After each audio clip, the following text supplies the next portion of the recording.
কোন মাজারে মান্যত করা জায়েজ নেই, মান্যত হবে আপনার জন্য। আপনার বিপদ আপদ কিছু হলে আল্লাহর জন্য মান্যত করবেন, করে গরিব দুঃখী যারা খাবার পায় না, ভালো মাংস কিনতে পারে না, তাদেরকে গোশত কিনে দিয়ে দেবেন। ওই মাজারে মান্যত করা আমার মনে হয় ওখানে না দিয়ে এমনি পানিতে ফেলে দিয়ে আসা ভালো, মাছে খেয়ে বাঁচবে। আর ওখানে যে শয়তান গুলো আছে খালি শিরিক আর বেদাত আর গাঁজা খায়।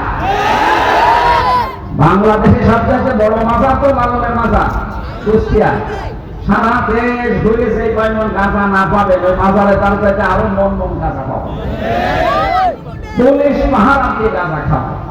বাংলাদেশে একটাই মাজার আছে যেখানে পুলিশে পাহারা দিয়ে গাঁজা খাবে। খাজার চিহ্ন সম্পর্কে কিছু বলেন। কিসের খাজা? এটা কি হচ্ছে পীরের খাজা? কুষ্টিয়ায় আছে না পীরের খাজা? না ভাই, এটা মাজার কেন্দ্রিক এসব ব্যবসা বন্ধ করে। আপনি আল্লাহ ছাড়া কারো কাছে কিছু বলতে পারবেন না, সে মাজারে জিন্দা পীর হোক আর মরা পীর হোক। ওরা নিজেরাই বিপদে আছে। 48,000 পীরের দরবার এই দেশে, অধিকাংশ ভণ্ড, সব ধান্দায় আছে। বিশেষ করে এই যে তাহিরি এলাকার লোকজন যারা, এগুলোতে একদম প্রকাশ্য ভণ্ড, ইয়ালি বাবা, শালি বাবা, কেল্লা বাবা, ফতেহ বাবা জিকির করে। ওরা একেবারে মাথা থেকে পা পর্যন্ত পিটান করে।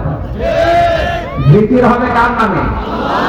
আমাদের যেহেতু নরসিংদী যাওয়া লাগবে মাগরিবের পরে, আর সময় নেই, আর 2.5 ঘন্টা সময় আছে। রাস্তায় যে জঞ্জাট, আমি এখানে ওঠার কথা ছিল আমার 11:30টায়, আপনারা তো সব উল্টা পাল্টা করেছেন। আমি এসে দেখতে মানে 15-20 জন বসে আছে। আমার যা শরীর খারাপ হয়ে গেছে। কি গো, হ্যাঁ, কালকেও কথা বললাম সেখানে 1-1.5 লাখ 2 লাখ মানুষ, আর সেখানে 15 জন দেখে। এই আমার হতো ধান বাড়ি গুলার কথা না। আর আপনারা আসতে দেরি করে ফেলেছেন। আমার মনে হয় কাজে কামে আছে মানুষ, তো দিনের বেলায় অনুষ্ঠানে এলাকায় হয় না, প্রচলন নেই। আগামী থেকে কোনো জায়গায় একটু ফরওয়ার্ড জায়গায় নিয়ে আসবেন, মানুষের আসা যাওয়া সহজ হয়। আর রাতের বেলা দেবেন, যদি বের হয় আমরা কথা বলবো ইনশাআল্লাহ। আল্লাহুম্মা আমিন। লা হাওলা ওয়ালা কুওয়াতা ইল্লা বিল্লাহিল আলিয়্যিল আযীম। আল্লাহুম্মা ইগফিরলি ওয়ারহামনি ওয়াহদিনি ওয়াআফিনি ওয়ারযুকনি ইয়া রাব্বাল আলামিন। আল্লাহ তাআলা এত সুন্দর করে সাজিয়েছে। আমি কথাগুলো যেভাবে আরম্ভ করেছিলাম, আল্লাহ তাআলা সারাদিন যদি বলতাম এরা কেউ চলে যেত না। কোরআনে কারিমের তাফসীর শোনার জন্য, বোঝার জন্য মানুষগুলো এত পাগল, এদেরকে তুমি কোরআনের হেদায়েত দিয়ে দাও। সওয়াব যদি দিয়ে থাকো কোটি কোটি গুণে বাড়িয়ে দাও। কিয়ামতের দিনে সুপারিশ করবে আল্লাহ, ওই নবীর রওজায় পৌঁছিয়ে দাও। মা বাপ যারা হারিয়ে ফেলেছে, আমাদের মা বাপকে মাফ করে দাও।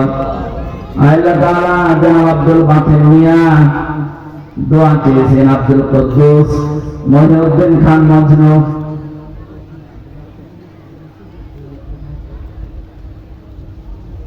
আজকের মাহফিলে যার মাধ্যমে এসেছে আমার জাহিদ ভাই, রমজান ভাই সহ, আমি নাম না জানিয়ে নাম অনেকের জানি না, যে সেইভাবে কোরআনের অনুষ্ঠানে খেদমত করেছে তাকে ওইভাবে কবুল করে নাও।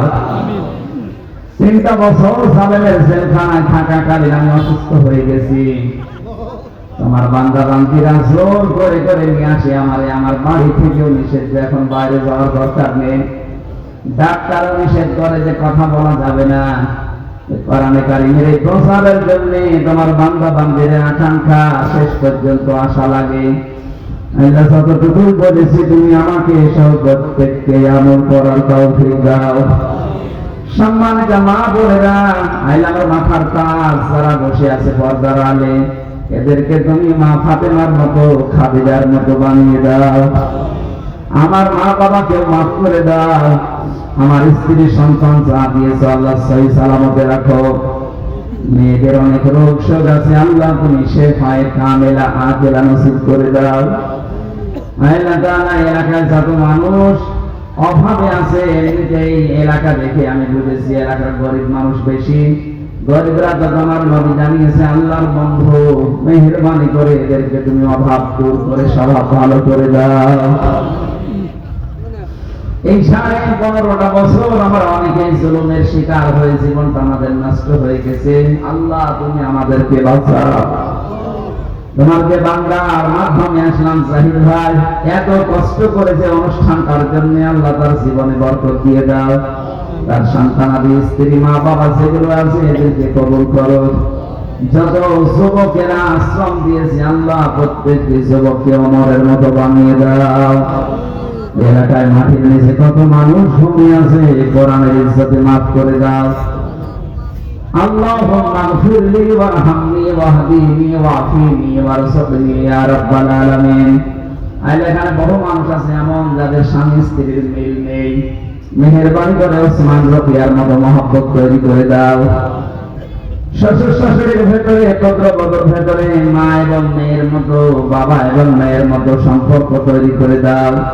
আমাদের পরিবারগুলো মেহেরবানি করে তুমি মিনি জান্নাত বানিয়ে দাও। সবাই মন থেকে বলেন রব্বানা হাব লানা মিন আজওয়াজিনা ওয়া যুররিয়াতিনা কুররাতা আয়ুনিন ওয়াজআলনা লিল মুত্তাকিনা ইমামা।